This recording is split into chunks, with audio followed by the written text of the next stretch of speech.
Tina, dober dan. Dober dan. Najprej bi te prosila, če bi prebrala eno pesem iz tvoje pesniške zbirke Nebo pod vodo.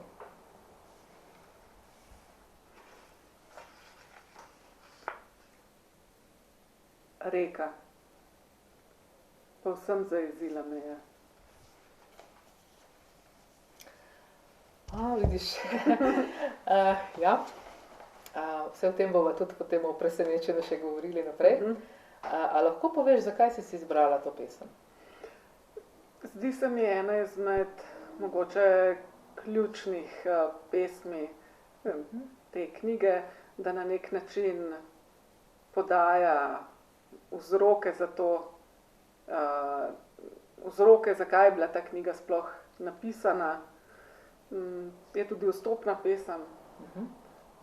Na prvem mestu, ne? Ja. Ja. In recimo, zdaj, ko si to pesem prebrala, a se razlikujejo tvoji občutki od takrat, ko si jo pisala? Občutki so verjetno drugačni, ampak še zmeraj se lahko poistovetim s tistimi, s katerimi sem jih pisala. Se ti zdi, da vsa ta distanca zdaj, ko je pač knjiga že nagrajena, ko je že kar veliko kritik in tako naprej, da ni vplivala na tvoj odnos do pesmi? Ne, moram reči, da na splošno v bistvu odziv na moje knjige ne vpliva, do zdaj ni vplival na moj odnos do teh knjig in do posamičnih pesmi. Z vsako imam nek povsem individualen odnos.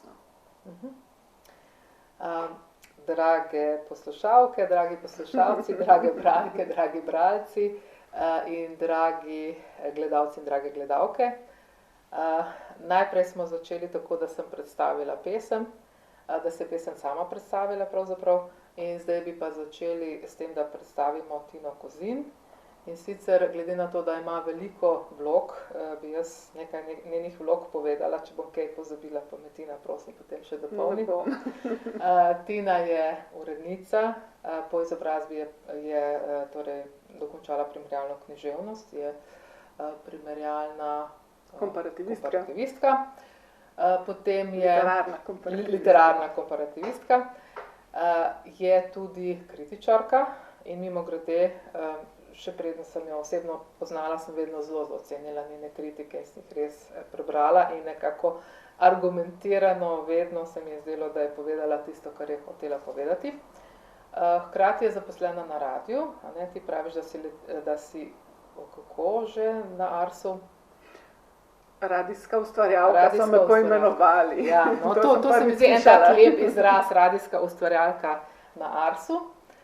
Hkrati pa zdaj tudi Tina na našem oddelku, to sem pa zelo vesela, tudi doktorska študentka. Seveda, jo bomo pa mi zdaj spoznali kot pesnico. Zdaj me pa zanima, to je v bistvu zdaj uvod, za to podvprašanje, kako Tina ti izmed vseh teh vlog, ki jih imaš, ki jih je ogromno, kako se te vloge prepletajo v tvojem življenju, in pa to, kar je podvprašanje, ker se mi zdi zelo bistveno, kako sploh lahko pesnica živi v teh vlogah, oziroma kdaj imaš sploh čas, da pišeš pesmi? V bistvu se vse vloge povsem prepletajo, skupni imenovalec vseh je literatura, v glavnem kar slovensko, izvirno leposlovje. Na radiu pač pripravljam ali urejam oddaje o leposlovju, tudi prevodnem, ampak kot rečeno, v glavnem gre za izvirno slovensko leposlovje. Na literaturi, kjer delujem kot urednica zbirke klasikov kratke proze, se to prevodno leposlovje prepleta z mojimi radijskimi oddajami. Poleg tega delam na literaturi kot urednica rubrike Proza v reviji Literatura in se spet to izvirno slovensko leposlovje prepleta z pač mojim delom na radiu.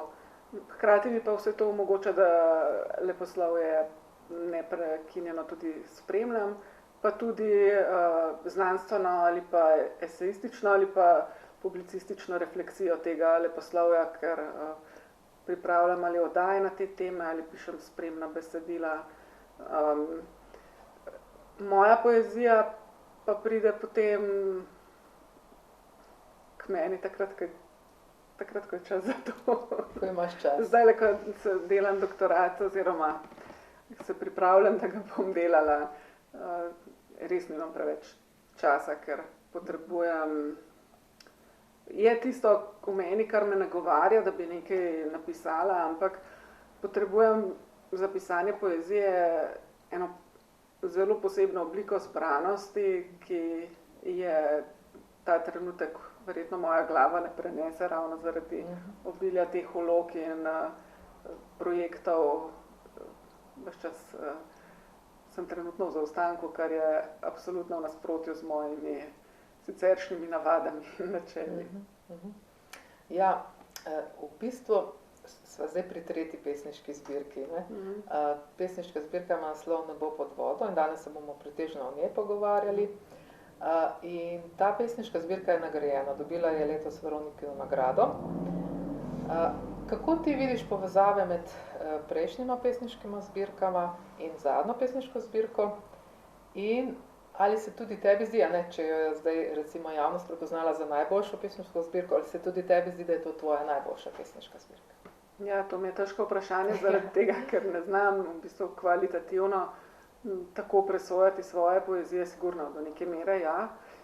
Recimo toliko, da lahko rečem, da me je prvenec absolutno presenetil in da že takrat, to je bilo malo mimo mene, je bil dogovor o tem, da bo išla knjiga, da že takrat se mi je zdelo čisto prezgodaj, ker v bistvu so bile to res sploh moje prve pesmi v življenju, jaz prej nisem niti pisala, ne.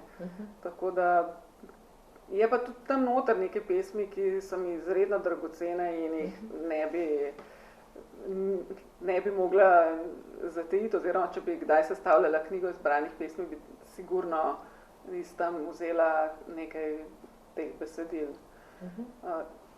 Druga knjiga Šumenja mi je izredno pri srcu spet zaradi nekaterih pesmi, nekaterih besedil. Moram pa reči, da sem se v njej malo oddaljila od tega, kar je moj bolj izvorni izraz, to je ta bolj, recimo, bolj odprt, ne tako tradicionalen, tak bolj kot je bil v prvencu, tam je bil zelo radikalen, brez ločil in tako naprej, no, ampak to je nekako bližje meni, ker se v takem izrazu lažje se tudi položim vanga, no, tako. No, tukaj sem šla potem malo bolj tradicionalen izraz zaradi tega, ker pač sem mogoče poslušala kakšne nasvete, ki ne jih načelno ne bi, ampak tudi v tej knjigi so mi nekatere pesmi res dragocene. Vse skupaj pa po moje zelo povezuje moj način razmišljanja in videnja sveta, se pravi, vse so zelo vizualne, ker tudi moje mišljenje sloni na podobi. To bolj na kratko. No. Je super, v bistvu smo se že zdaj navezali, bomo z vizualnostjo potem še nadaljevali. Ti si pa zdaj omenila, ko prej še nisem pisala pesmi, kdaj si pa začela? Se spomniš, koliko si bila stara? Ja, 1 leto pred prvencem. V bistvu sem imela, to je bilo takrat obdobje v bistvu zelo naporno, ko so drug za drugim odšli, z izjemo sestre, ki je bila dalj časa bolna, ampak ljudje, ki so mi bili zelo blizu, poleg tega sem imela še sama in tudi nekaj splav in podobne stvari in teh smrti se je v parih letih nabralo čisto preveč od zelo bližnjega prijatelja. Skratka, preveč jih je bilo in potem v nekem trenutku, o katerem govori pač tudi ena pesem, je bilo sredi noči, napovedovali so zelo hude nevihte in jaz sem sedela za računalnikom in sem začela pisati in potem sem to sprot brisala, seveda, ne. Ker meni, če bi mi v srednji šoli kdo rekel, da bom pesnica, mislim, da bi šla od hudega takoj delati ne vem kam na kmetijo, da se to ne bi zgodilo. Potem sem pa te pesmi poslala enkrat sem nehala pisati, sem jih poslala Urošu Zupanu, pa mi nisem povedala, da so moje. In njemu so bile strašno všeč, ampak je bil potem čist presenečen, kdaj jaz pišem poezijo in tako naprej. Seveda, ker niso vedeli. Ja, tako se je začelo. Zelo, zelo zanimivo. Ja. Tega niso predvidele to vprašanje, ampak vidiš vedno to, kar ne predvidiš, se mi zdi, da je bolj zanimivo. No, to, kar sva zdajle počeli, ne, ta predstavitev je v bistvu spada med klasične pristope k poeziji. Jaz sem nekaj povedala o tebi, se pravi, ti, katere vlogo upravljaš, potem so pa nekako poskušale umestiti to pesniško zbirko v kontekst, se pravi, kdaj je nastala in kakšno je razmerje med prejšnjimi pesniškimi zbirkami. Ampak ker gre za to pesniško zbirko, se pravi Nebo pod vodo, ki je zelo nekonvencionalna, ki je zelo inovativna, za slovenski prostor prinaša res neverjetne inovacije, bi zdaj jaz obrnila ta pristop in bi začela malo bolj neklasično, ampak kljub temu pa smo morali malo tudi klasičnega, da recimo, ne vem, kakšnim bralcem, poslušalcem pa to bolj ustreza. In sicer, glede na to, da sem rekla, da je knjiga zelo inovativna, bi najprej izpostavila, po mojem mnenju, potem bo pa tebe prosila, da boš malo komentirala, kaj ti misliš, dve bistveni inovaciji, ki jih pač v drugih pesniških zbirkah ni na tak način prisotnih. In sicer ena je izogibanje antropomorfnosti, torej deantropomorfizacija, kar pomeni, da se pri tebi človeško, se pravi podoba človeškega, stalno stapla z nečloveškim, oziroma narava in človek se stalno pretapljata. Sta v bistvu nekako bi lahko rekla en del procesa, mi nikoli ne vemo, ali govori še človek, ali je že nekje na poti do nečesa drugega, zato ker ena izmed glavnih tem je tudi minevanje, o tem bomo tudi še rekli. Kaj bi ti rekla o tem odnosu človeško, nečloveško v tvoji pesniški zbirki oziroma človek-narava? To je verjetno povezano z dvema stvarema. Ena je ta, da se mi zdi, da mi ta antropomorfen pogled predstavlja neko posebno ujetost. In sicer zato, ker določa tudi že zelo specifičen odnos tako do narave kot do živali. In ker sem vse svoje življenje odraščala v neki potrebi po stiku z živalmi in z naravo, sem jih začela verjetno tudi malo drugače opazovati in sem ugotovila, da če izstopim iz nekih klasičnih besednih zvez, vzorcev, da jih mogoče lahko vidim na drugačen način, ker dam tudi konkretno živalim njihov prostor, vidim njihov odziv, ne takega, ki ga že v bistvu preddoločim z neko človeškim razumevanjem teh bitij. Po drugi strani se mi je tudi zdelo, da je jezik nezadosten, da bi jih opisala. Čeprav hkrati, ko sem pa poskušala prevzeti njihovo perspektivo, ker me je to vedno zanimalo, kaj in kako, sem pa ugotavljala, da je to tudi nekaj popolnoma nemogočega. Zaradi tega, ker jih s tem spet spravim v svoj pogled. In dehumaniziraš spet. Tako, ja. Tako da v bistvu sem potem poskušala v odnosu do narave in do njih izstopiti na tak način, ki se mi je še zdelo, da jim dopušča to, da so oni in da jaz nisem ujeta v svoj jezik, ampak hkrati z nenehno zavestjo, da ne morem iz tega jezika ven. Zato tudi pravim v eni pesmi, da je srnjak in beseda in šum in vse to. Jaz ne morem iti iz tega in tudi ne morem vedeti, kaj sem jaz za njega, razen to, da vem, da sem sigurno šum, ker me je zaslišal. Tukaj pa potem še drugi vidik je pa ta, da, kot sem rekla, razmišljam zelo vizualno, nisem tako diskurziven človek in tudi občutja velikrat podoživljam vizualno in da se mi tudi moja občutja pogosto dajejo v nekih podobah ali neka doživetja ali neke refleksije in je zame veliko lažje, če opišem to podobo, kot pa da bi, ali pa občutja, ki me navdajajo ob tej podobi, kot pa da bi poskušala to ubesediti. Ja, ta deantropomorfnost, ne, ki se kaže tudi v amorfnosti, se pravi, nič nima neke trdne oblike. Ne. To je za bralca lahko odrešilno, zato ker bralec ima veliko svobode, lahko si predstavlja recimo, ne vem, srnjaka ali si pa predstavlja še, ne vem, nekoga, ki hodi s takimi koraki kot srnjak, če so že zdaj pri srnjaku.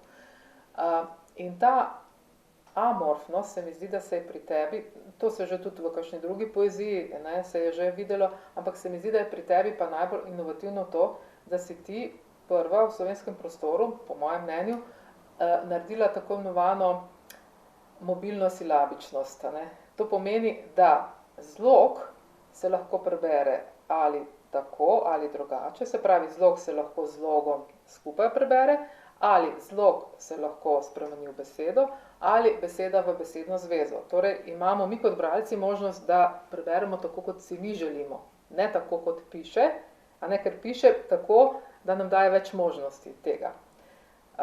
Torej, to prehajanje, ne, ta mobilna silabičnost, ko se lahko premikajo in zlogi in besede, ker recimo pri verznem prestopu Anža ob maju so se vedno besede premikale, ne, to je ta prestop, da se ne konča vers, ampak da gremo mi v drugi vers. Tukaj gre pa za mobilno silabičnost. Kako si ti to, ko si pisala, si to na nezavedni ravni ali si potem iz te nezavedne prav zavestno rekla, jaz moram imeti toliko in toliko takih pesmi, da bo bolj amorfno? Kako je to potekalo? Ne, to ni tako reflektirano, v bistvu so nastavki tega že v moji poeziji prej, ker mene je izredno zanimalo, ampak to je v precejšnji meri prihajalo spontano, no, ampak me je zanimalo vedno to, da so verzi tudi delovali kot samostojne enote, čeprav se je potem, ko si prešel v naslednji vers, pokazalo, da v bistvu je pomen se spremenil. Ne? Ampak te večpomenskosti so mi bile vedno zelo zanimive. Pri tej zbirki se je to zgodilo nekako zelo spontano. Po eni strani je to povezano pač s tematiko, ja. In pač s tematiko minevanja, odhajanja, razkrajanja bližnjih ljudi, z mojo pretresenostjo nad tem in s tem strahom, ki me pa vsakič znova preveva, ko že napišem pesem, vmes na srečo ne, no, ampak da sem stvari preveč zbanalizirala, oziroma da bom smrt je ena taka tema, o kateri praktično je zelo težko govoriti, ker jo vsak doživlja individualno, hkrati je bilo v njej že toliko povedanega, ne, in hkrati so to tako močno doživeti, da je težko to pisati. Hotela sem ohraniti tudi spoštovanje do ljudi, o katerih sem pisala, no, potem sem tukaj še jaz, ki zelo nerada govorim o sebi, verjetno tudi sama s sabo, zato te podobe. Ampak ta lomljenja, tukaj je jezik pač kaplal, ne, tako počasi je prihajal, ampak kot sem potem ugotovila, mi je prihajal nasproti, ker s tem, ko se je lomil sam na sebi že,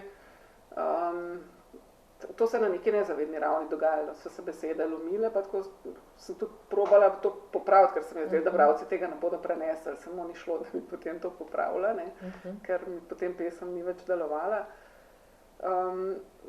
Mi je pa kot avtorici, ne, so mi te stvari zelo zanimive, ker sem prepričana, da na neki nezavedni ravni sporočaš,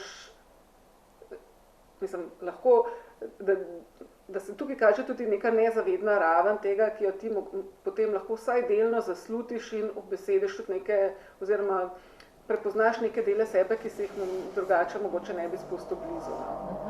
In tudi te večpomenskosti so mi kot avtorici vedno zelo pomembne, zaradi tega, ker me je groza pred tem, da bi nekdo odprl knjigo in v knjigi bral mene. Tudi zato, ker jaz tega ker ne bi marala zdaj, da nekdo brska po mene, se vsak lahko brska po vsakmu danes, ampak tudi samo kot ustvarjalka, ne kot bralka berem drugače, no. Ne iščem avtorja v knjigi. No. Ja, da bi si poslušalci in poslušalke in vsi ostali, ki smo že prej nagovorili, predstavljali, kako to izgleda, bi jaz prebrala pesem na strani 18, Sej, mogoče, boš pa ti potem povedala, da bi morala že na 17 začeti, ne? Ampak jaz bom zdaj na 18 začela, da si boste predstavljali, o čem so pravzaprav govorili. Če nimate pred seboj pesniške zbirke, bo težko, ampak jaz mislim, da bom poskušala. Sam, povsem sam, da sliši tiho, kako žalost ne sence nosi vate. Zdaj pa, tudi ko sem brala, ne vem, če si predstavljala, zato bom poskušala razložiti. Prvi vers je sam, drugi vers je po vsem, torej je vmes presledek, po vsem, kar se dogaja, recimo, po vsem. Tretji vers je skupaj pisano, po vsem, sam. Ker se mi zdi, da super res poudari to samoto, da na dva načina, ki sta si zelo blizu, in tudi ko beremo, če naredimo presledka dolgega, lahko obe dve besedi podobno preberemo, pa ni prav. Da sliši in pri sliši imate vezaj, pri tej besedi je vezaj, kar pomeni, vezaj vedno še predvideva, da lahko še nekaj damo zraven, se pravi, se še lahko nadaljuje. In v naslednjem verzu je Zdaj pa, ne vem, lahko si predstavljate, da je to neko šumenje, ali pa da ta sliši, se še poveže sliši, pa potem slišiš, pa da je bil prej presledek. In ti, torej ti slišiš, ali pa, ker je v naslednjem verzu ho, se pravi, se lahko ti pa ho poveže in je potem tiho. Se pravi, lahko preberemo ti slišiš ali pa tiho slišiš, če recimo zdaj ne gledaš teh verznih meja, da greš kar naprej. Žalost ima spet vezaj, se pravi, spet lahko nekaj na žalost pripnemo, v bistvu pričakuje, da lahko bi to ta ne dal zraven, žalost, ne sence, ali pa ne sence nosi. No, edino, recimo, se mi zdi, na en način lahko edino tale zadnji vers preberemo vate. Ker tu pa že zdaj ni več nič, kar bi sledilo, recimo, dobro, samo ta vate, pa seveda ima toliko drugih verzov, da ga že zdaj drugi verzi določajo. Tako nekako, da si lažje predstavljate, o čem govoriva, ker dejansko to, da se premikajo zlogi, je sicer že v poeziji, smo že zasledili Kristine Hočevar, pa v nekaterih pesmih Nine Dragičevič, ampak ne na tak način. Tako da sem jaz prav želela, da bi tudi Tina malo o tem povedala, oziroma da vi slišite, kako to doni. A bi ti, Tina, še kaj o tej pesmi, sigurno si ti drugače predstavljala, ko si pisala, a se ti zdi, da tako, kot sem jaz brala, je možno? Ja, je. Se pravi, tudi meni potem všeč, kaj vse se še odpira zraven. Pisanje je tako, vsaj moje pisanje je še vedno precej iracionalen proces, ker se zelo prepustim jeziku, ampak je pa res, da se vedno potem vračam in pogledam, kaj bi se še dal, pa kaj se ne bi dal, pa kaj je tako. Jaz bi mogoče edin še to interpretacijo tukaj dodala, ta je bila prva, s katero sem pisala, da sam, da sliši, in ta ti, je pač v bistvu drugemu nekako nagovor, da bodi tiho, da bo lahko slišal samega sebe. Ja, v tem smislu, Ja. Ja, tudi jaz sem si doma tako prebrala, zdaj pa nisem rekla, ker je to, da boš lahko sledil. No, me prav zanima, kako bodo potem ostali bralci, vsak bo lahko po svoje to prebral, ker to je res kratka pesem, sestavljena je pravzaprav iz 4 kitic, zadnja kitica ima samo en vers, tako da se res lahko na različne načine, mogoče v ponedeljek drugače preberete, v torek drugače, v sredo spet drugače in tudi potem seveda doživite drugače. Ja, se moram reči, edin to mogoče, da kot ko berem te pesmi, se moram vedno odločiti za eno interpretacijo, govorim o glasnem branju, seveda, ker tam pa nekako, če bi poskušala zajeti vse mogoče interpretacije, bi besedilo razpadlo do te mere, da poslušalci verjetno ne bi vedeli, kaj poslušajo. Tako da včasih tudi isto pesem preberem dvakrat. No, vse to je pa najbrž tisto, ne, kar zavaruje to poezijo pred konkretno oziroma vizualno poezijo, ali pa recimo to ludistično, kjer je bila pa beseda samo igra. Ne? Ker pri tej poeziji vendarle nimaš občutka, da se človek samo igra, ker večkrat je prišlo v poeziji do igre, tudi zaradi tega, ker ni imel pesnik oziroma pesnica več kaj zapovedati in se je še samo igral z besedami. Ne? Tu pa točno čutiš težo teh pesmi, čutiš, da beseda hoče nekaj povedati, ampak ne na tak klasičen način. Ne, to pa, ko sem pisala, sem pa prav gledala na to, no, da je meni osebno, da je sledilo osnovni sporočilnosti, to razkrajanje jezika. Če bi prešlo v golo igro, bi to verjetno ustavila, zaradi tega, ker meni osebno bralki pač mi je čisto všeč, če preberem 2 taki pesmi, no, ampak potem se začne dolgočasiti. No. Sama potrebujem nekaj več, no, in mogoče za to. No, pa bi mogoče zdaj pri tem nekaj več, ne? Ker si že ti tudi izbrala začetno pesem, pa bi mogoče jaz še prebrala moto, ki se mi zdi kar tudi usmerja, ne? Vsaj v eni smeri, čeprav smo rekli, da je več pomensko. In sicer moto je sestavljen iz 3 besed. V prvi vrstici je prah, popič je strah in potem spodaj prastrah. Meni se zdi to tako domišljeno, da pravzaprav prah, nekaka aluzija na sesuvanje vsega, umiranje, poslavljanje. Strah, ta naš res strah, ko se vsi bojimo smrti, ko se bojimo nečesa, kar mine, pa smo v bistvu bitva, ki minevamo stalno. In potem spodaj prastrah, ker nikoli jaz ne bi sama pomislila, da v bistvu prah pa strah, samo daš stran pa je že prastrah.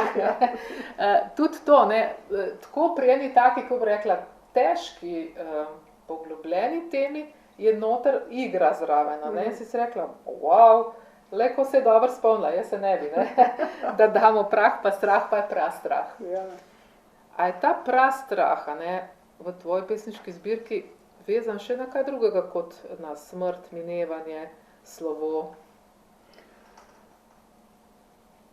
V bistvu mislim, da je to primarno bil vezan na, če sem zdaj iskrena, na minevanje, ampak ne samo na človeško, ampak tudi, ko sem spremljala recimo živali, kako imajo one v sebi ta strah, to me je fasciniralo, kako različna bitja, kako se v bistvu, dobro, če izvzamemo ekscesne situacije, ki posameznika pripeljajo do samomora, ampak kako načelno se vse živali, vsa bitja, vse živo upira temu trenutku prehoda. In to so lahko popolnoma v bistvu nižje razvita bitja ali pa mi, ki se imamo za ne vem kako zelo razvita. To me je ob tem, ko pač spremljaš počasno odhajanje ljudi, pač razmišljaš o marsičem. Meni je bilo to neka vrste tolažbo, da sem videla, da se pač vse živo upira temu odhodu. Ja, to je ta Thanatos, ki je v pesniški zbirki, pa vendarle, če bi zdaj kdo rekel, joj, to je pa zdaj samo pesniška zbirka o smrti, je toliko še neke svetlobe, ne vem, če bi jo poimenovala vitalizma, neke posebne perspektive, do katere bomo poskušali priti potem preko podob. In zdaj bi te pa tu vprašala, ali je vizualnost nek način eksistence, ali gre, seveda, ker tudi na formalni ravni je vizualnost prisotna, se ti zdi, da lahko s podobo povemo več kot z besedo?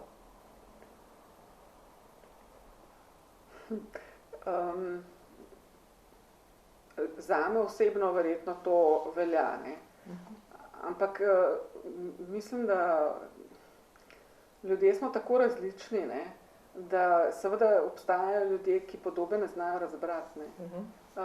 Podobe verjetno zahtevajo tudi določeno zmožnost abstrahiranja in drugačnega v bistvu načina razmišljanja. Eni pa so izrazito,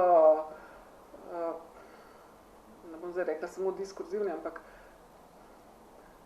so ljudje, ki slik absolutno ne razumejo in ta izraz ni blizu. Ne. Tako da mogoče lahko povemo več, ali vsaj mislimo, da smo povedali več, ampak tudi besede lahko uporabljamo zelo, zelo večpomensko.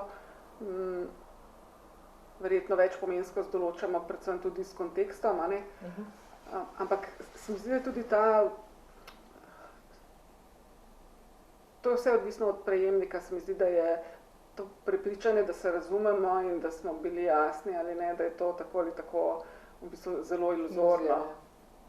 Ker besede uporabljamo, kot da so nam popolnoma znane, v bistvu pa, če se ustaviš in pogledaš, kaj konkretno si z eno mislil, lahko prideš do tega, da mogoče niti ni tvoja. Ne? Ali pa celo, da nisi povedal tistega, kar si hotel. Ne?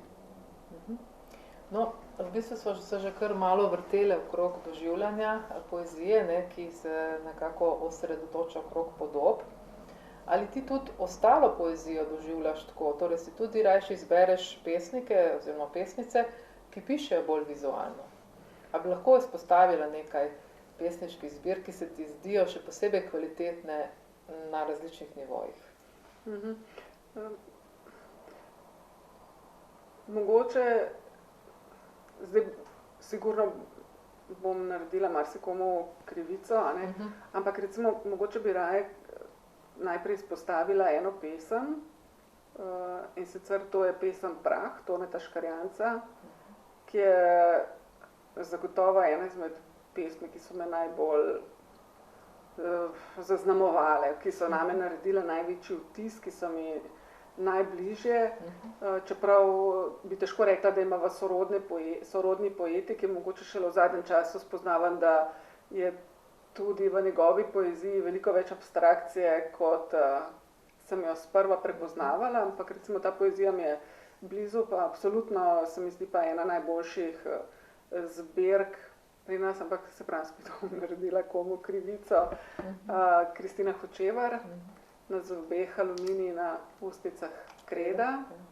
Recimo Kristina se mi tudi zdi, da ona zna se igrati z besedami tako, da to igranje ni gola igra, čeprav se bi mogoče komu lahko zazdelo, ne? Ampak tam je ta igra blizu.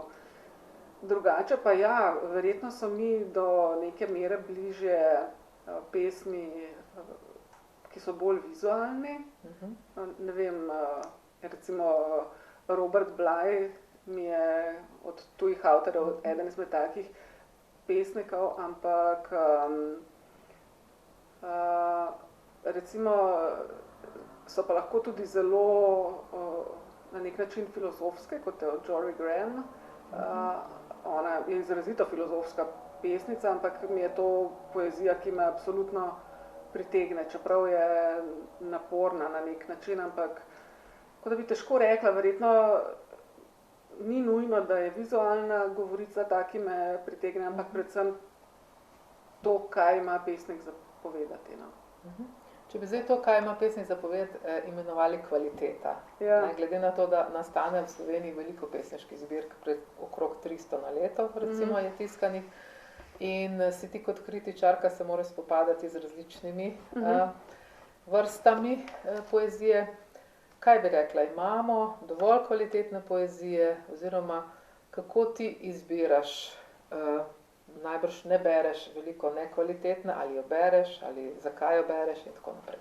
Ja, jaz mogoče bi samo to tukaj dodala, da kot kritičarka poezije doslej nisem brala, ravno zaradi tega, ker sem jo pisala sama in ne bi rada, po eni strani ne bi rada racionalizirala teh procesov, po drugi strani se mi zdi, da si vendarle določil svojo poetiko in ne bi poetike drugih avtorjev presojala pač po svoji poetiki. Ponavadi skušam, vedno poskušam slediti temu, pač kar avtor zasleduje pri vsaki knjigi, ne. Se mi zdi, da imamo zanimivo poezijo,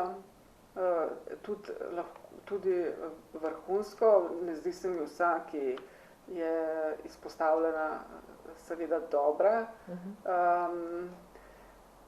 Ponavadi je pa tako, ne bom rekla, da slabe ne berem, ne, ampak pri poeziji si pogosto, sem ravno zaradi tega, ker sem brala kot kritičarka, sem si privoščila v bistvu ta luksus, da če me pesmi niso nagovorile, da sem knjigo odložila in se lotila česa drugega, ker če sem prozo, ne mislim, tako kratko pripoved kot romane brala, precej tudi iz teh profesionalnih razlogov sem poezijo bolj iz lastnega užitka.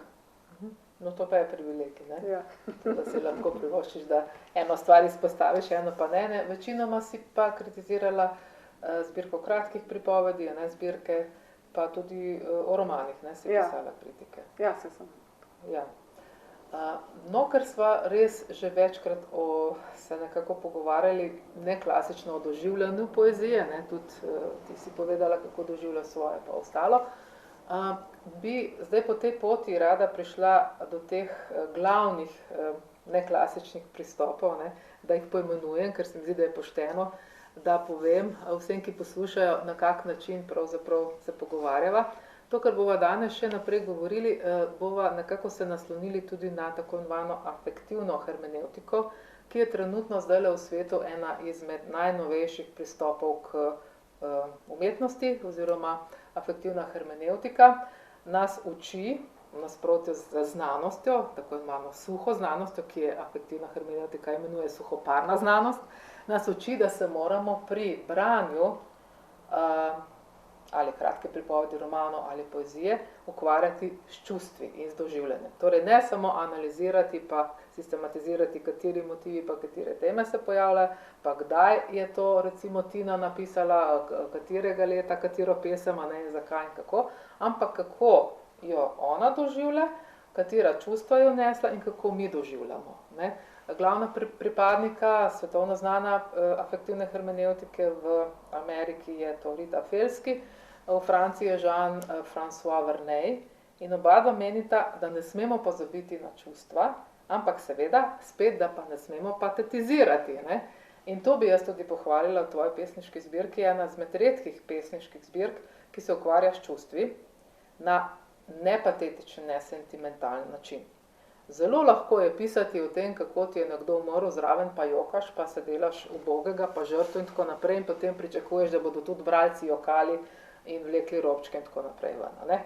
In na ta način tudi dobiš en del bralcev. Ampak ti si res v teh čustvih od tega, recimo, začeli sva s strahom, ne, žalost, potem tesnoba, se mi zdi, da je recimo tesnoba eno izmed zelo pomembnih razpoloženj v tej pesniški zbirki, ljubezen, spoštovanje, neko dostojanstvo in tako naprej. Vsa ta močna čustva pravzaprav si uspela združiti na tak način, da ni zbirka patetična in sentimentalna. Zdaj me pa zanima, ker vem, da je to zelo težko, ne? A je bilo to veliko branja pa izločanja, ker v bistvu na koncu, ko človek sestavi, še vedno si misli, joj, a je tole recimo preveč čustveno, a je preveč banalno, a si zelo pilila, da si res se znebila vsega tega balasta, ki se mu reče patetika pa sentimentalnost.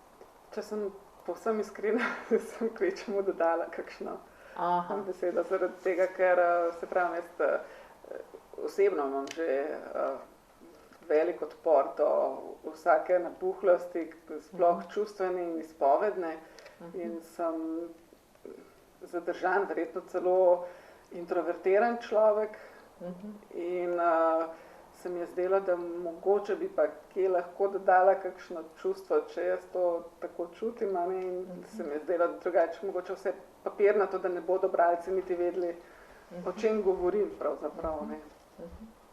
Ja, meni se zdi ravno to, kako se recimo čustva prelivajo ena v drugo, ne. Se mi zdi, da nekako za vse tiste, no, ki bi jim bilo težko, ta mobilna silabičnost, kako se recimo hitro spreminjajo zlogi in besede, se mi zdi, da čustveno bodo pa lahko začutili, tudi če nimajo problemov z demenco ali smrtjo ali karkoli, ali slovesom, se mi zdi, da bodo, vsaj jaz sem tako čutila, vse to lahko začutili. In sicer, zdaj bom pa tukaj svoje doživljanje povedala, Mene se je najbolj dotaknilo vse to, kar si povedala na različne načine s podobami vode. Zdi se mi, da je ta vodna estetika, na splošno so pesmi zelo estetske, zato ker prehaja podoba iz ene v drugo na nešablonski, nedeklarativen način. Ne. To je zelo težko narediti v poeziji in se mi zdi, da je tebi zelo uspelo z vodo. In bi zdaj, glede na to, da sem raziskovala v tej pesmi, kolikokrat se vse voda pojavi, se mi zdi, da je to res zanimivo. Namreč voda se pojavi, reka se pojavi že v prvi pesmi, ti si tudi začela s to pesmijo, ne? Zanimivo mi, da se sploh nismo dogovorili, da ne bi zdaj kdo mislil, niti nas se je sama zbrala to pesem. V tretji je recimo prisotna voda kot hipernim za vse vodne pojave, potem se pa v celotni zbirki pojavlja naslednje oblike vode, bom kar naštela. Jezero, največkrat je presihajoče, ribnik, morje, podmorski kanali, val, sneg, snežinke, ledenik, gora ledu, ustje, struga, laguna, plovna pot, čeri, gladina, obala, se pravi, čeprav bo zdaj lahko kdo rekel, saj snežinke, ne, snežinke so samo drugo agregatno stanje, to je spet voda, ne. Torej, kaj pa je mene najbolj fasciniralo, poleg vsega, kar sem že povedala, da vsi ti vodni prostori, ki so vse te vodne površine, odsevajo neko posebno svetlobo. Ko mi beremo to poezijo, je tako in tako sinestetična, da ne začutimo samo recimo, ne vem, na koži, ne taktilno, ampak začutimo recimo von vode, recimo von, ne vem, neke živali, ki šlamimo, ne, zelo sinestetično. Ampak to, kar se mi zdi pa najbolj kvalitetno, je pa, da je zame ta svetloba tisto prevladujoče razpoloženje. Ne, ko sem začela brati, sem si rekla, wow, to je zelo globoka zbirka, ampak bomo videli, če bo tesnoba prevladujoča. In kljub temu, da je smrt, razpadanje, minevanje, slovo zelo pogosto, ni tesnoba prevladujoče razpoloženje, pač pa svetloba. Glede na to, da praviš, ne, da imaš zelo rada vodo, bi jaz kar prebrala, kaj si enkrat povedala o vodi. Mogoče zdaj že drugače misliš. Kadarkoli razmišljam, se pojavi voda. Ne samo kot vir navdiha, ampak je zame na neki način dihanje. Sem vizualen človek. Ne razmišljam toliko o besedah, kot o podobah in voda je vedno z mano. Se mi zdi, da voda je res tako estetska prispodoba vsega, kar se dogaja. In me zanima, ali je voda, seveda ne smemo pozabiti, da je naslov Nebo pod vodo, ne? Ali je voda pritekala iz različnih virov v tvojo poezijo, v tole pesniško zbirko? A je bilo že recimo, ne vem, kako si gradila vse te vodne površine? Nisi šla, da bi rekla, zdaj imam pa že toliko rek, ne smem imeti toliko rek, zdaj dala pa jezero. To. Ker sploh se ne, hočem povedati, se ne ponavljajo iste površine, ne? Ker velikokrat imamo ljudi, ki so fascinirani nad vodo, ampak potem pa beremo vsaki pesmi samo jezero, jezero, jezero. Ne, mogoče na neki podzavestni ravni, ampak ker tudi, ko sem pisala pesmi, jih nisem sestavljala v knjigo, ne. Pač voda, to je res neprestano z mano, ne. In potem, ko so se sestavile v knjigo, je takole pač prišlo. In voda je v bistvu še na tej vsebinski ravni signalizira to formalno oblikovanost, pretočnost, ne. Zato, ker se stalno podobe se pretakajo in dejansko, če si, ne vem, nekdo ne bi to znal predstavljati, si pa potem preko vode predstavlja, kako se voda giblje, recimo, pa kako vse naredi. No, zdaj pa, da nam bodo verjeli, ne, o čem govorimo, bi te prosila, če še eno pesem prebereš. Lahko je voda, lahko ni.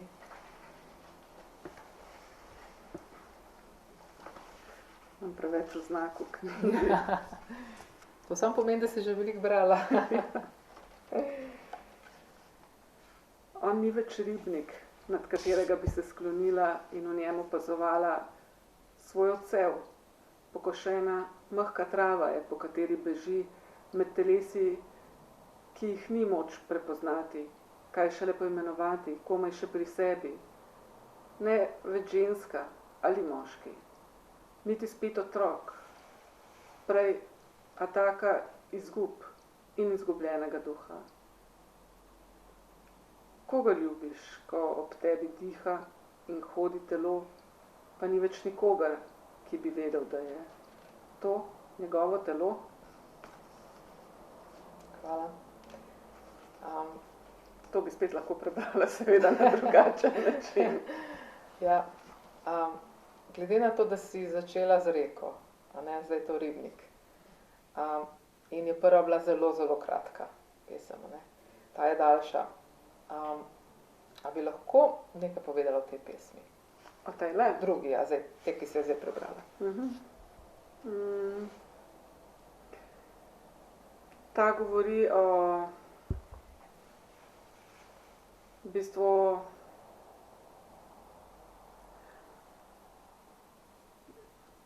lahko bi rekla, da o ženski, ampak seveda je pisano tako, da lahko govori tudi o moškem, ne? Govori o obeh. O nekomu, ki se pač izgublja, ki zavestno odhaja, se pravi, ne da bi se zavestno poslavljal, ampak ki se mu pač, ki mu zavest se nekako razkraja, ki se vedno manj zaveda samega sebe in govori o odnosu med njo in njim ali med njim in njo, se pravi med parom, pač, jaz vem, da je bil to starejši par, ampak mislim, da je tukaj bolj pomembno, da je bila nekoč tukaj neka bližina, da ste dva, ki sta si blizu, lahko sta to moški, ženska, lahko sta dva moška, lahko sta dve ženski. Zdaj, jaz sem to uporabila v glavnem moško-žensko kombinacijo zato, ker se mi je zdelo, da je to bolj pomembno za sporočilo samo, da se lahko razbere, da je dvojina, če bi šla na isti spol, ne bi nujno bilo videti, da sta dve osebi. Gre pa za to, da se mi je zdelo to, kako, če smo si z nekom blizu, kako drug v drugem odsevamo, kako se v drugem, če smo dovolj samokritični, lahko opazujemo in kako v sebi opazujemo drugega. Ta pesem pa govori o tem, kaj se zgodi, če iz take bližine eden nehote začne odhajati, kaj to pomeni za njega in kaj to pomeni za tistega drugega. In potem, kaj za tistega, ki ostane, pomeni, če ima v sebi nekoga, ki ga v bistvu ne prepoznava več ali pa ga prepozna samo še občasno in to me je v bistvu, tukaj se me v bistvu, to je v bistvu pesem o ljubezni, niti ne toliko o odhajanju, ampak o temu, koga imamo mi pravzaprav radi, če smo z nekom skupaj. Ker, dobro, sigurno to ni samo njegovo telo, ampak kaj je potem ob nas, ko tisti njegov duh odide, kaj smo imeli radi, koliko nas je v temu, kar smo mislili, da je on, pa tako naprej.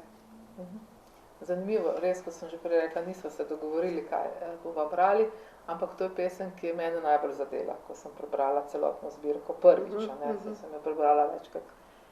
Jaz sem pa takrat imela ravno neko obdobje slovesa in sem res to kot ljubezensko slovo razumela. In sem si potem rekla, dobro, zdaj sem zelo osebno prizadeta, mogoče se mi je zaradi tega ta pesem me tako bila v bistvu najboljša, pa najbolj me je se dotaknila, ampak sem potem poskušala, ko so se te stvari popolnoma obrnile, sem poskušala neprizadeto, čeprav poezijo, jaz mislim, da nikoli ne moš neprizadeto brati. In še vedno mi je bila ta pesem zelo, zelo kvalitetna, ker sem jo pa gledala z nekega univerzalnega stališča. Se mi zdi res, kaj je to, da nas druži v neko razmerje, kaj mora biti pravzaprav spostavljeno, da smo v nekem razmerju, pa je lahko prijateljsko, ljubezensko, kakršnokoli. In kdaj mi začutimo, da s tem razmerjem nekaj ni v redu. Se mi zdi, da je tole tako subtilno napisano, in to z ribnikom, ti nisi več ribnik, v katerega bi se lahko vzrl. Se mi zdi, to je ena taka v bistvu tudi antična že prispodoba, ko se nekdo ogleduje v ribnik, v bistvu gleda sebe, gleda pa tudi drugega. In se mi zdi, da ima res tako dobro to večpomenskost če sama jaz, recimo, ko sem potem čez 4 mesece prebrala, sem čisto drugače to razumela, oziroma sama sebi sem rekla, no vidiš, zdaj pa lahko tako, ne, razložiš na drug način. Tako da se mi zdi, da ravno te pesmi, no, ki pa vsebujejo še vodne površine, pa mislim, da res za tiste, ki so vizualni, po mojem mnenju, da bodo zelo vplivale. Ne. To, kar je pa zelo pozitivno, ne, tega se mi toliko ne zavedamo, poezija zelo deluje na nezavedni ravni. In se mi zdi, da ta pesniška zbirka pozitivno deluje na nezavedni ravni. Zaradi tega, ker imamo neko umetnost, ki dejansko deluje na nezavedni ravni, ampak nas lahko pohabi ali pa pokvari. Pa ne moreš dokazati, ne? Se mi zdi, da, ne vem, z vsem tem, kako bi rekla, vso to svetlobo, no? Ker v bistvu mi vsi vedno iščemo neko svetlobo, iščemo pozitivne stvari v svojem življenju in se mi zdi, to ni tisti, a ne, ko rečejo ženski vitalizem, bog ne da, jaz sem zelo proti temu izrazu, ne? Ampak gre za neko svetlobo, ki je zelo estetizirana, ampak hkrati ni estetski larporlartizem, ne? Ker pri poeziji je spet velika past poezije je ta, da hočemo pisati zelo estetsko. In ko pišemo estetsko, se ne zavedamo več, da pišemo samo še zaradi estetike, ne? Mislim, da tu vsaka pesem ravno obratno, no, dokazuje, da je tu zaradi same pesmi in zaradi nas, da dejansko vpliva tudi na nas. Zdaj pa mislim, da smo se že počasi približali temu, kar smo že prej rekli, ne? Ti si tudi enkrat povedala, kako si zelo čutiš povezano z živalmi, naravo, in si povedala, ta del sveta mi je že od malega blizu, hotela sem študirati biologijo, kar se po spletu naključij ni zgodilo. Živali so integralni del mojega sveta in razmišljanja. Jaz nisem toliko živali nekako sploh videla, dojela, sem pa res naravo. Ali se ti zdi, da so živali kaj izpostavljene v tej pesniški zbirki? Ne. No, to me je zanimalo, zato ker dejansko se mi je zdelo, da so tako kot recimo človek tudi popolnoma na nekem enakovrednem sestavnem delu narave. Počasi pa zdaj že lahko zaključiva in sicer mislim, da lahko se še nekako malo okrog izraza, zgoščenega pesemskega izraza vrtiva, in sicer glede na to, da smo že prej govorili, da se pesmi lahko berejo na različne načine. Ne, se pravi, da si sami določimo meje, da sami si določimo tudi koliko je vers dolg, kako preberemo, recimo a ne, ali je to onomatopija, tako, ali še damo zraven sliši, a ne. To si lahko sami določimo. Ne moremo se pa seveda določiti neke poetike, ki je pa že v pesniški zbirki, ne. To pa je zgoščenost izraza. Mislim, da je ta pesniška zbirka zelo pazila na to, da je zgoščen izraz. Jaz nisem sama, ko sem brala ene besede, videla, da bi lahko rekla, ta beseda bi pa lahko šla pot ven, ali pa, na primer, ne vem, tule pa te 3 besede pa res ne gredo zraven, ne. Ti si že prej rekla, da si dejansko to sproti že delala, ko si pisala. Kaj pa potem, kako si pa vedela, katera pesem je prva, ker zdaj si zelo dobro nekako vedela, ko si tudi prebrala prvo, ne, in prebrala si eno, ki je nekje v sredini, Ribnik. Kako si potem, ker ko se pogovarjam s pesniki in pesnicami, pravijo, da je zelo pomembno, kako razvrstiš pesmi, ne, ker to bo tudi učinkovalo. To, kar preberemo prvo in kar preberemo zadnje, zelo učinkuje na nas. A si se zelo mučila s tem, ko si jih od začetka do konca razporejala? Ne. V bistvu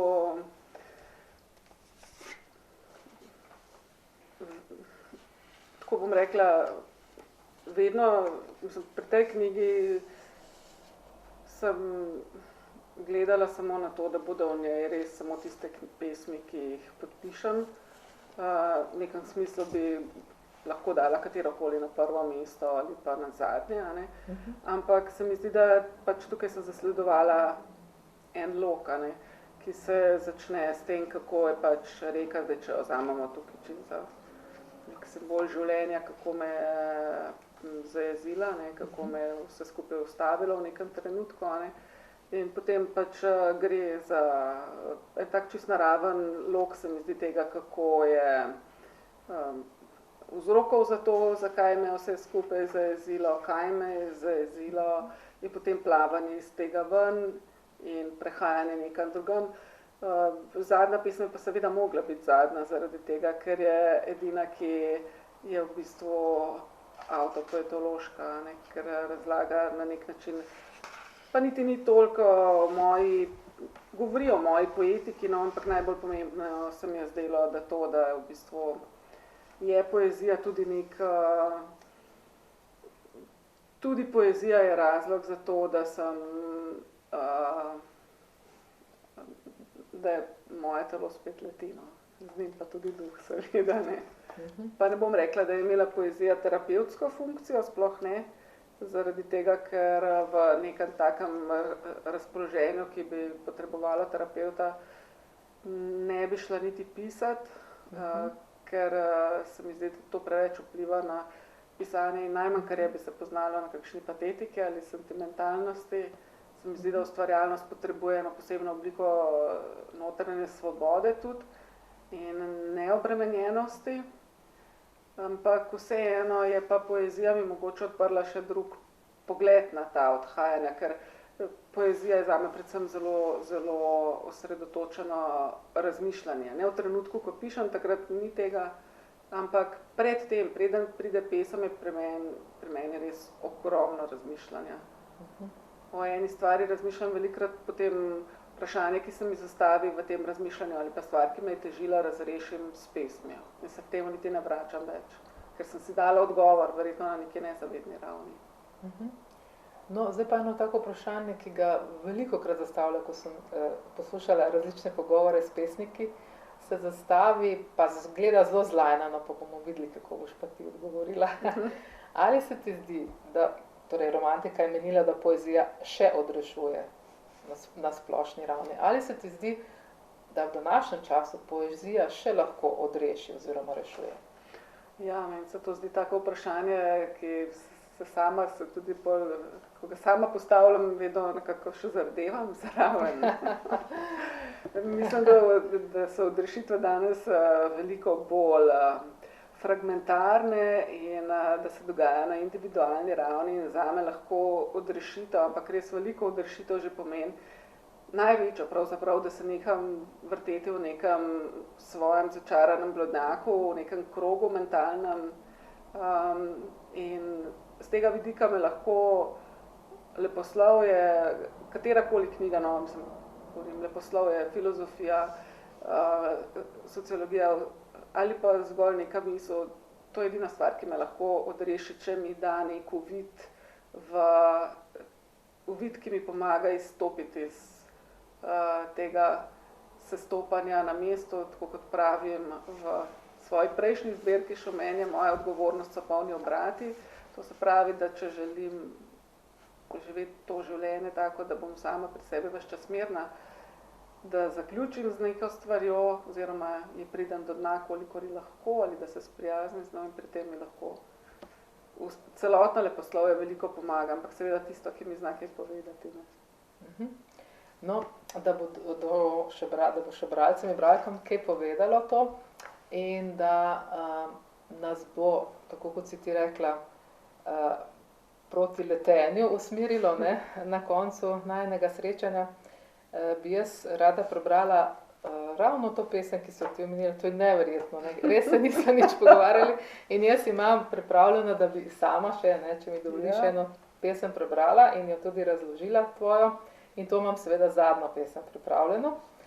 In ti si ravno zdaj govorila, ne, da je to avtopoetološka in tudi jaz sem nekako tako in evo, imam napisan, če ne verjameš, odlična pesem imam napisano s svinčnikom, tako da nič nisem zdajle zimprovizirala, to je že prej bilo narejeno, ne, že prej sem zdavni že napisala tako. Tako da bi zdaj to pesem za konec rada prebrala. Ne besede, le tisto, kar je, še podoba, kar iz nje izginja. Še. Raje le trpetanje zraka, iz katerega se je zvila jata ptic selivk. in telo, ki leti v drugačni obliki. Jaz moram reči, da me je, kot smo prej govorila, ne, če pesem odrešuje, jaz mislim, da mene ta pesniška zbirka je odrešila nekaterih stvari. In se mi zdi, da tisti, ki pravijo, da umetnost ne vpliva na njih, morajo samo malo bolj prisluhniti določenim stvarim in bo tudi vplivala.